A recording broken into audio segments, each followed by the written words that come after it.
Welcome back to another exciting episode of my interview series, whatever this is. I hate to call it a podcast because I see a guy in a microphone in an old radio booth doing that. So today I have a special, well, I say that every time.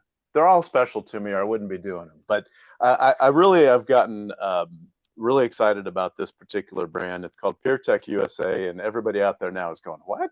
So I'm gonna let John tell us a little bit about it here in a second, but it truly has become a special brand in my repertoire, if you will, and I talk to a lot of people about it. So with that, and of course, you guys all know me, that franchise guy, John, and I'm not going to do a full, background on me, but I do want to introduce John Dobelbower, Vice President of Franchise Development for Pirtek USA. And John, if you could just tell us a little bit about yourself, and then of course let's start talking about the franchise opportunity. Yeah, of course. Well, first of all, I really appreciate the opportunity, John. I know I definitely know that Pertec has a special place in your heart just because we've chatted quite a bit over the last few weeks and months. But a little bit about myself, I've been somewhat of a serial entrepreneur, bought and sold a lot of different businesses, had very successful exits both in like a franchise type space as well as a mom and pop. And so I've sort of seen those differences and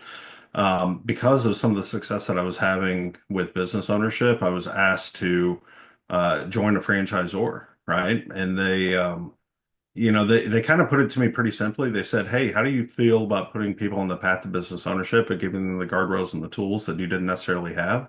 And that really resonated with me, John, because what I figured out is that there's two different ways to build a business, right? You can build a business around yourself, or you can build a business around systems, one of which becomes much more palatable for lifestyle, for exit multiples and everything else, and then the other you're essentially buying a job, and I didn't want to be in a position where, I'm selling people jobs, right? So franchising really appealed to me, and that's how I got into the industry. That's awesome.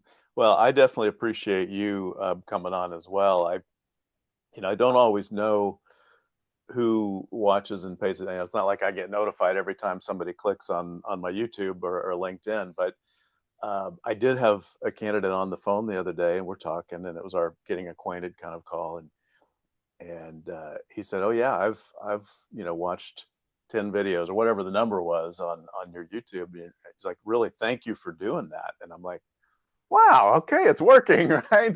This is of value to somebody." So I definitely appreciate you and your time for sure as well. So um, tell us, let's start with Pertec, and what do you do?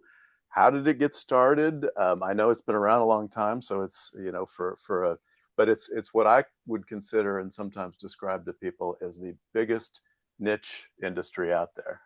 Yeah, I would agree. I mean, someone told me a long time ago, John, that the riches are in the niches, Mm-hmm. and I I figured that out pretty clearly here at Pertec. So, and I'll say it's probably the sexiest brand that you've ever presented, right? We're in the That's hydraulic and industrial hose replacement business, right? And so, I tease about that because I don't think anyone ever grows up thinking I want to be in the hydraulic and industrial hose business until they start to see the why behind the how, if you will. So what does that really mean, right? Well, anything that moves up, down, left, or right is typically powered by hydraulics. Now, what most people think of, John, is the yellow machines during your morning commute that you see on the side of the road, the bulldozers, the excavators, those are all powered by hydraulics. They're a big customer of ours. But it's also things that you might not necessarily think of. If you were to go get a massage this afternoon, you sit on the massage table goes up and down. It's also powered by hydraulics, right? Kid gets off the school bus doors open, also powered by hydraulics. So hydraulic hoses are everywhere, but hydraulic hoses fail over time. And so what it is that we do is we go replace those hoses on site 24 hours a day, 7 days a week, 365 days a year within 1 hour to get our customers back up and operating. At the end of the day, we're not really selling a hydraulic or industrial hose replacement service. We're not selling the hydraulic hoses themselves, but we're really selling to the end user's uptime. Uh, because, if you're on a construction site and the construction site goes down because a machine goes down, you have 16 people standing around, that's costing whoever owns that business a ton of money. We want to be able to eliminate that bleeding, and that's where we really come in. Yeah, I mean, think about any kind of manufacturing process or construction process. Any of the, I mean, you could be talking tens of $1,000s a day or even an hour, that they're for their downtime, right? So, Yeah, I was speaking with the franchise owner the other day, and he was telling me that he had a customer call in. He owned a plastic injection molding company. Okay. mhm. And so, you know, he answers the phone, he kind of starts to give the spiel. It costs, you know, X amount of dollars to come out to visit with you. And the guy cuts him off immediately. He says, "Hey, listen, man, it's costing me $100,000 an hour to be down. Can you get out here 15 minutes ago?" Right. And of course, the franchisee says, "Yes, sir." You know, hey, here's my thought, John, is do you think that guy that owns the plastic injection molding company, do you think he cares about the cost of the hose? No. Do you think he cares about the cost of the service? No. What he cares about is uptime. And so, that's what I mean by the riches are in the niches, is that we have this incredible space where people are not overly price sensitive. What they are overly sensitive to is time, and that's something that we can really nail. And really, since our founding, right? It's been sort of a core tenet of getting businesses up and operational very, very quickly.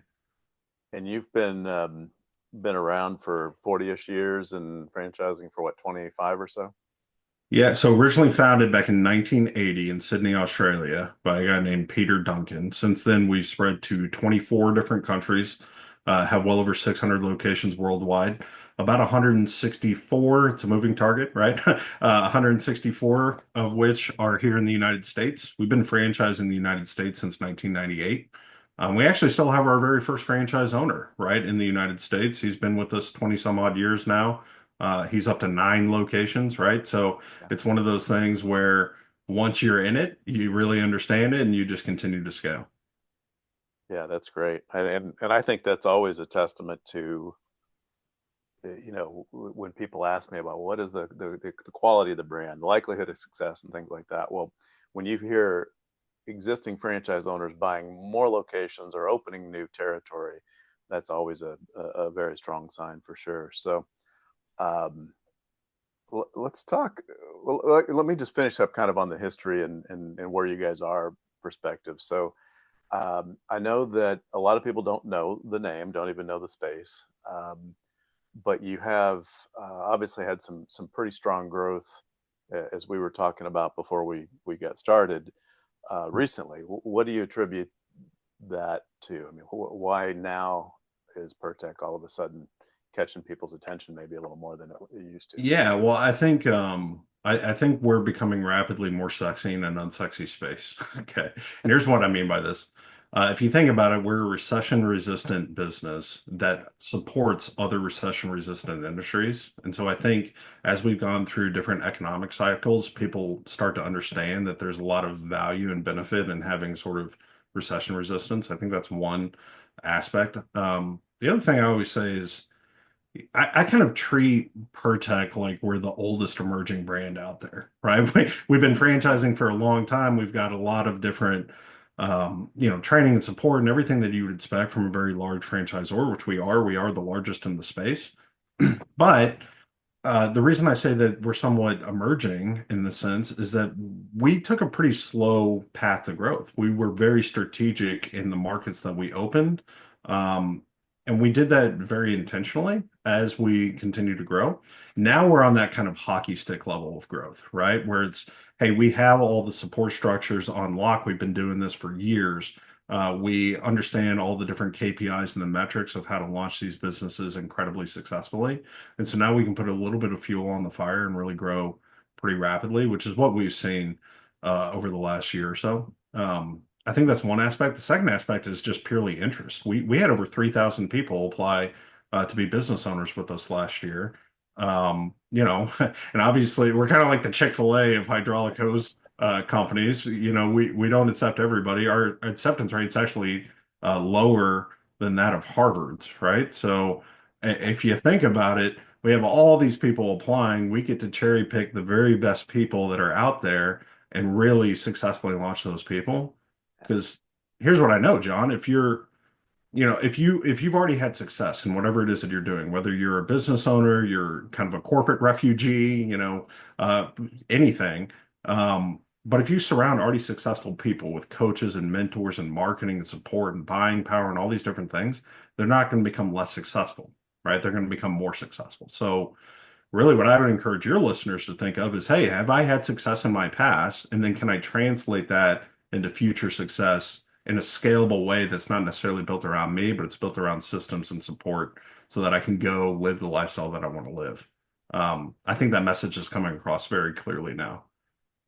Well, that's it, right? People take the successful person and plug them into the business plan and all of the systems that you guys have in place. So let's talk a little bit about the systems and about the type of person, right? So um, it's business to business primarily, right? Obviously, you don't have your Joe consumer walking in to get their hydraulics fixed. Generally speaking, I would imagine. Although maybe a small percentage. But uh, who is, if you have an avatar or a type of person who I know in the industry we call it like the ideal candidate. What does that persona look like? And then what are the things that they're doing every day to make that business successful? Yeah, no, that's a great question. So, it's interesting because we have personas all over the board, right? Hmm. I have an Olympic bobsledder that's a franchise owner with us to give you some perspective, right? I've got guys that started out in a van as a technician for another franchise owner. There's 9 of those guys that did well enough to actually become franchise owners themselves. Ex-bankers, right? Corporate refugees, everything in between. So I wouldn't say that there's a common professional background. But what I would say is that we ask our owners to do 3 things with excellence. Okay. Number one is follow a proven marketing plan. Now, John, we know this works. This works very well. We've done it in 24 different countries over 600 times. But it's only going to work if you follow a proven marketing plan. Okay. Number two is the ability to lead, inspire, motivate, manage, encourage team members. You got to be the type of guy that people want to work for and with. And then number 3 is have a firm understanding of the numbers, right?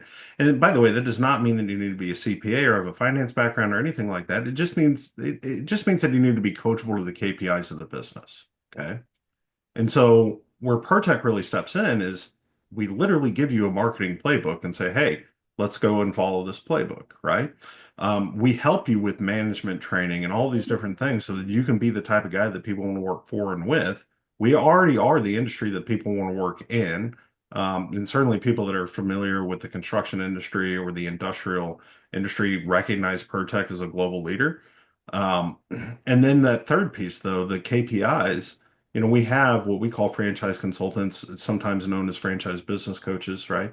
But they come out to those locations, each of our locations, at least twice a year, physically on site, on our dime, by the way, to help the owners with what they need help with, right? That's one example of training. If we come right to the very beginning, right? Let's say you're awarded a franchise, the first 2 weeks that you're kind of going, you're going to spend 2 weeks in Rockledge, Florida with us. In the first week, not only are we going to train you, but we're going to train your technicians because you're not going to be the guy that's replacing the hoses, right? You're the guy that owns the business. So the first week is more technical in nature. The second week is more business in nature. And then we follow that up with 2 weeks of coming to you, right? So there's a tremendous amount of support that goes into launching our franchise owners and then keeping them successful along the way through all these different touch points, whether it's training, coaching, KPI metrics, everything in between.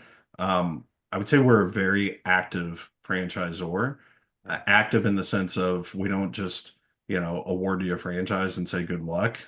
We award you a franchise and then we say, hey, we're in this thing together, so let's go and grow something significant. I love to hear that, and for those of you listening or watching, I tell you why, because there are franchises out there that do sign you up and say, "Here's a playbook, go, good luck." Not many, but there's a few. There's a lot more that will actually have quite good training programs and help you get your location off the ground and launched. And then they say, "Okay, good luck." So the franchise business coach, I don't know what the percentage is that I'm aware of. Maybe 40% of franchises have something like that, and it's so. I mean, when you talk about not just the support to get open, but the support to really scale your business to whatever empire you want to build. Having a coach, and certainly somebody that's part of the corporate leadership team or part of the team at all, um, to coach you is really invaluable. So I love to hear that.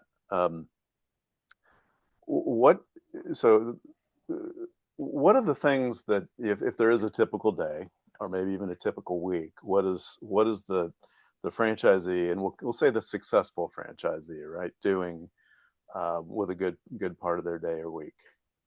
Yeah, so I think it depends on how you enter into the business. So we have sort of two different models, if you will. There's the owner operator, meaning not that, again, that you're replacing hydraulic hoses, but you are there running the day-to-day operation of the business. And then there's what we call an engaged investor, right? Engaged investor is more manage the manager type oversight. And then, obviously there's different nuances and challenges with which each one of those models. But Yeah. when I'm speaking specifically about the owner operator model, really that person's job is to be somewhat the face of the organization, right? Because at the end of the day, we're B2B. Okay, so we don't need a ton of different customers. We can have very few customers to grow pretty significant businesses, but we do need a face of the organization, right? So it helps if you have a sales background or something like that. Or it helps if you don't have a sales background to understand, hey, I'm not a born salesman. I need to go hire that person to go and make these different contacts. The good news is, though, John, we warm these contacts pretty significantly on behalf of our franchise owners. We have a very robust national accounts team. These are brands that you would know, think very large construction companies, equipment rental companies, things of that nature. There's over 65 of those. They make up about 21% of our overall business. And so those are pretty warm introductions, right? During that first 2 weeks, when your coach flies out to you and he's helping you with everything, guess what he's going to do? He's going to take you to all those warm relationships. He's going to personally introduce you to, the whatever, the United Rentals guy or the Sunbelt Rentals guy, and he's going to say, "Hey, listen, we already have a national relationship here. Here's our new franchise owner. We'd love to facilitate a connection." The good thing is here, John, when you think about sales in the hydraulic hose space, it's not really a sale. You're never going to walk into somebody's location and they just randomly have a busted hydraulic hose, right? It's more about creating a relationship. You want to be the guy that goes and brings donuts and breakfast tacos and say, "Hey, call me when you need me." Because we know if they just call us one time, we're going to retain that customer over and over and over again because we deliver an incredible service. So that's kind of it from an owner operator Yeah. standpoint, right? From an engaged investor standpoint, it's very similar in the sense of I need a general manager to do those sorts of operations, right? And the reason I know this works, John, we've got a franchise owner in Seattle that owns San Diego. Okay. We've got one in Chicago that also owns Philadelphia and Virginia Beach. We've got a guy in Indianapolis that also owns St. Louis. It is impossible to own different locations across multiple states if it's built around a single person, right? So it truly can be run from a management sort of CEO level, especially when you have that empire building mindset, but you got to start somewhere. And whenever you start is typically how we would guide you. Hey, are we an engaged investor or are we an owner operator? Here's the plan of attack on each sort of side. How many people do you think start? And I would imagine it could go both ways, right? You could start as the owner operator and scale this thing and decide my team's in place. I only want to work 20 hours a week, and you move in the engaged investor direction. But you're saying you also have the ability to support somebody who wants to keep their job and carve out what, 15 hours a week maybe to manage that business. Yeah, well, again, depending on what support structures and everything they have, Yeah. right? Yeah. But yeah, absolutely. And I would say definitely the former, that happens all the time, right? We have owners that come in. I was chatting with our largest franchisee and I said, "Hey, he's getting a little bit older and he's thinking, maybe retirement." And so I said, "Well, whenever you get ready to retire, we could probably help you sell the business." And his general manager's there and he said, "Look, Ken, you need to go and work on your golf game. We've got this on lock. You don't need to go and sell the business." And it is true, right? Like Ken's involved in that business 5 hours a month at this point, Wow. Yeah. Um, But it didn't start that way, right? He's been growing it. He put in the blood, the sweat, the tears. I don't want this to sound like it's some Pertec ATM in the backyard because it's not. But once you build to scale, these businesses have the capability of throwing off significant lifestyle benefits on top of significant financial benefits. Yeah, that's and I don't want to, obviously get into the numbers. We can't really do that, but I do know you have a couple of other ways to get started in terms of your tier one and two, your more mobile versus the fixed location. Can you talk a little bit about the the differences there and what's more common, maybe? Yeah, no, absolutely. So tier two starts out as mobile only. So remember, we're going out and we're replacing these hydraulic hoses. So we have two vans, we have a crimper in the back of each of those vans, and we go physically on location. We replace these hoses on site, right? Tier one, you do all of that, but then you also have a brick and mortar location. Now, you may be asking yourself, hey, if the whole idea is to go out mobile, why would I need a brick and mortar location? I think it's important, John, to realize that we revolutionized this industry.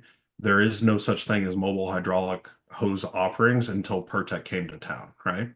Well, it's very common that when we go into a new market, there's no mobile offering. It doesn't mean that those companies are not getting their hydraulic hoses replaced, right? They have to. So typically, what happens is they have a mechanic on site. That mechanic's taking out those hydraulic hoses. He's driving to some shop somewhere, waiting 2 or 3 days to get it back, maybe if they have the right fittings and everything else. And that's sort of the general experience that he has. Well, we want to be able to capture that over the counter business too, right? Because it'll drive into that mobile business as well. So that's one reason you'd want that. The second reason that you'd want a brick and mortar is that you have the ability to do larger hoses. Now, about 90% of our business is going to be an inch and a quarter in diameter hoses and lower, which is something that you can do in the back of the van. However, that other 10% tends to be the most profitable hoses, right? That's another reason to go with the brick and mortar. As far as an investment amount, you look about for a mobile offering the two vans, it's about a $250,000 all-in investment, assuming that you're leasing the vans. If you were to start out with a brick and mortar, it's about a $500 to $550,000 investment, depending on what market you're in. Obviously, if you're in, a very expensive market, it may be a little bit on the higher side, versus, a cheaper market may be on the lower side. But either way, pretty affordable. I do think it's important to understand that if you start out as a tier two or mobile only, eventually you're going to scale into a brick and mortar anyways.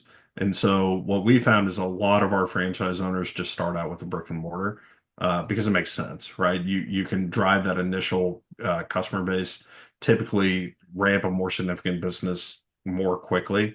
And the reality is all paths lead to a brick and mortar eventually anyway, so you might as well do it now. Well, and if you need funding for it, it's a lot easier to do it out of the gate than, certainly a year from now. The SBA is going to want 2 or 3 years of data before they'll even look at it once you're open. Yeah. Um, and yeah, so um, wow, this has been a great, a lot of information. I know it's even been helpful for me, and we've been working together over a year. So, what have we missed anything that's important to somebody who's thinking about either getting started in a franchise or specifically now they're kind of curious about Pertec. Yeah, I What do you? mean, I think it all goes back to that sort of nicheness of the business, if you will. The hydraulic hose industry in the United States alone is about a $1.8 billion business. Okay. Yeah, You add industrial hoses on top of it, which is another product line that we have, the market doubles from 1.8 to 3.6 billion. We are by far the largest in the space. We did about 150 million last year, right?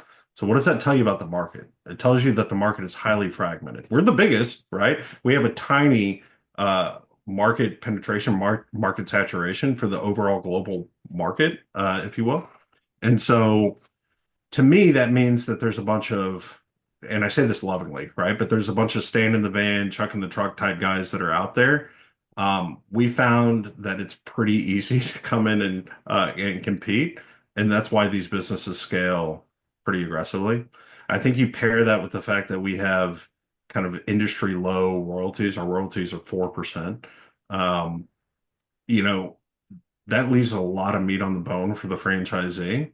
Um, because we can at the end of the day, right? Like you need to have passion for your business and all these different things. And sure, that's all important. But at the end of the day, the reason that we're going and getting into business because we want the ability to have a return. And we've certainly seen that with our franchise owners. They don't complain, is what I would say, John.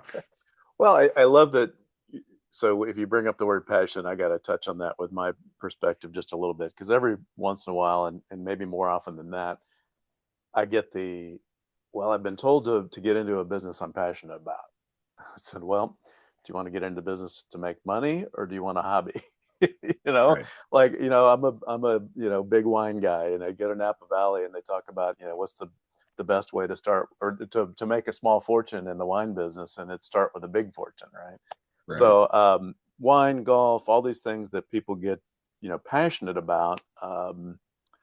I think my advice is find a great business that you can get excited about, that you can, when the alarm clock goes off in the morning, you're excited to hit the ground running, build that business, and then put the profits into your passions, whether Yeah. it's one of those things, whether it's buying a boat or maybe starting a foundation or piggybacking on one of yours. It's all of those things that to me, that's where you put the passion. Yeah, I couldn't agree more. I think like at the end of the day, the only reason that anybody gets involved in any business is this business going to align with the dreams and goals that I have for myself and my family? Does Yeah. it fulfill the needs that I have because I got to pay the mortgage, right? And does it align with the quality of life that I want? Okay. If it's those three things, to me, the widget doesn't matter. We just happen to have a very nice widget. So, Right. Well, and the only thing I'd add to that is, at least from my perspective, working with people up to the point of doing it, is figure out what is the successful franchise owner doing every day, and make sure you're good with that. Make sure you're comfortable with that. Make sure that you're going to be excited about not necessarily the widget, but those things, right? If it's building relationships with businesses around town, here you go. you know, go out and do some networking, and obviously you're going to hire some salespeople, but being the face of the business, that's what this sounds like it's all about to me. So, um, thanks so much for joining me today and sharing some of the insights with Pirtek and officially Pirtek USA. I know we awfully just cut the USA part off, but uh, yeah, I'm excited for people to see this and for me to be able to share it on the recording. So, thanks so yeah, well, much for thanks again joining for me. the opportunity for sure. Yeah. For any of you who are watching this and want to learn more, again, you can reach me at thatfranchiseguy.com. It's going to be on my LinkedIn page, linkedin.com/thatfranchiseguy. Don't look for John Anderson. There's about 2,500 of us on LinkedIn, maybe 25,000 of us. But that franchise guy, there's only one. Thank you all for joining me today. And John, thanks again. And I'm excited to share Pirtek with the world. All right, thanks, John. Thanks.